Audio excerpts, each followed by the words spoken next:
শুরু করছি আজকের গল্প টাইম পাস।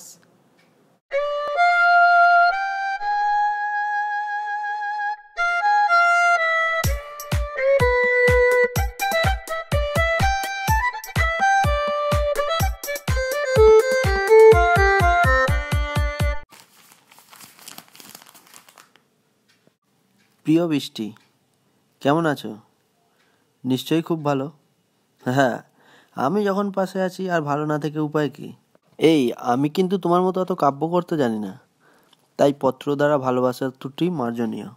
তুমি একদিন বলেছিলে যে শুধু লেখালেখিরই কোনো ভ্যালিডিটি থাকে না, তাই আমার এই অপপ্রচেষ্টার জন্য আমাদের অ্যানিভার্সারিটাই বেছে নিলাম। এই যে ম্যাডাম, চিঠির মধ্যে যদি কোনো বানান ভুল ধরার চেষ্টাও করতে গেছো তো দেখো, এমন চিঠি আমি তোমার বাবাকে আর একটা পোস্ট করব। তিনি অবশ্য খুশিই হবেন এমন জামাই পেয়ে। এই তোমার মনে আছে সেই যেবার তোমার বাবার সাথে আমার পরিচয় করিয়ে দিলে অ্যাজ এ ফ্রেন্ড? বেশ একটা আড্ডা জমিয়ে দিয়েছিলাম আমরা। কিন্তু তোমার বাবা কিন্তু বেশ মিশুকে আছে, তোমার মতো না। আমি তো ঠিকই করে রেখেছি, আমাদের বাসর ঘরে তোমার বাবা অবশ্যই থাকবেন। আচ্ছা, সেই যেদিন আমরা প্রথম দেখা করলাম মনে আছে?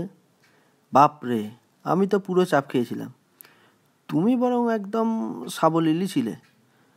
আমি তো আগের দুবারও তোমার বান্ধবী শিউলিকে দিয়ে বলেছিলাম যে রঞ্জন স্যারের কোচিং সেন্টারের সামনে অপেক্ষা করব, কিন্তু তুমি আসোনি। উফ, সেদিন তোমাকে যা লাগছিল না, কাছে সিঁদুর থাকলে ওই দিনই পরিয়ে দিতাম।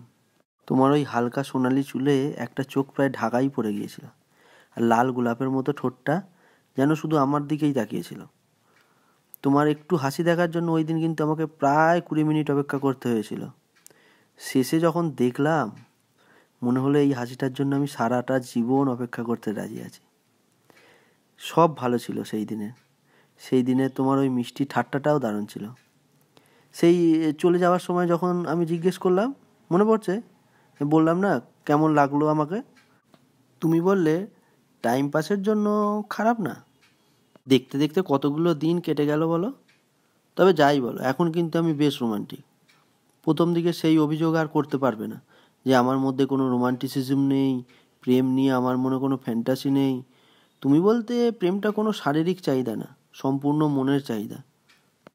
আর এখন দেখো, তুমি কাছে না থাকলেও আমি তোমার গন্ধ নিতে পারি, তোমার স্পর্শ অনুভব করতে পারি। এখন তোমার প্রতিটা ভালো লাগাকে নিজের করে নিয়েছি, ঠিক যেমন আমার পছন্দগুলোকে তুমি তোমার করে নিয়েছো। তোমার মধ্যে আমি আর আমার মধ্যে তুমি, আমরা চিরকাল এমনই থাকবো। কি পারবো না আমরা?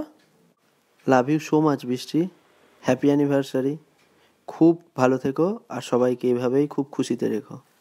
ইতি, তোমার নীল।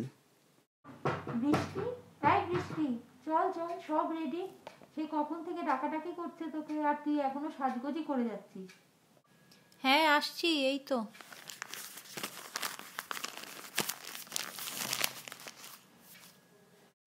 চোখের জলটা মুছতে মুছতে সযত্নে চিঠিটা খামের ভিতরে ঢুকিয়ে রাখলো বৃষ্টি। আজ বৃষ্টির 10ম বিবাহ বার্ষিকী। না, নীলের সাথে না। বৃষ্টির নীল আকাশটা আজ বড়ই ফ্যাকাশে। ওখানে জায়গা করে নিয়েছে বিক্রম। সত্যি, কিছু টাইম পাসের ক্ষত সারা জীবন রয়ে যায়। সেটা কোনো রং মানে না, নীলই হোক বা বেরঙিন।